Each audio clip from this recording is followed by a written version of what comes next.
Chtěl bych být svobodný krystalový člověk bez tíže všech temných entit.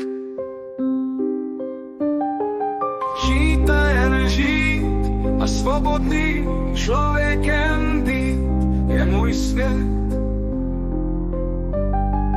Žít a jen žít a svobodný člověkem být je můj svět.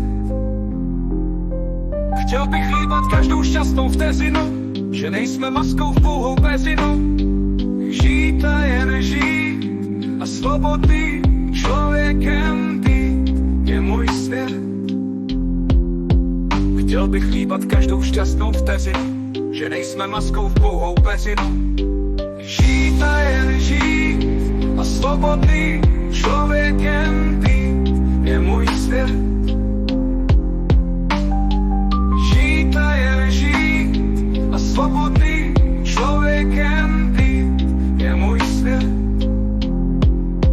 Chtěl bych být člověkem nadpřirozenou bytostí, která by rozdávala čistou, láskyplnou krystalovou spravedlivou energii. Žít a jen žít a svobodný člověkem být je můj svět.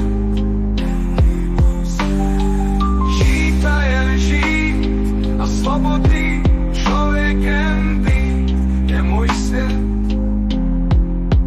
Chtěl bych být člověkem nadpřirozenou bytostí, která by rozdávala čistou, láskyplnou krystalovou spravedlivou energii. Žít a jen žít a svobodný člověkem být je můj svět. Žít a jen žít a svobodný člověkem být je můj svět.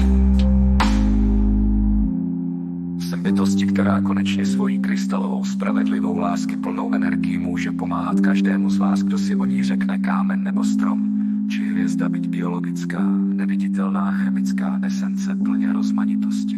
Rozma. Esence. Jsem vaše krystalové, spravedlivé, láskyplné, spravedlivé světlo. Probouzím vše v krystalový život, co miliardy světelných let spalo v temnotě.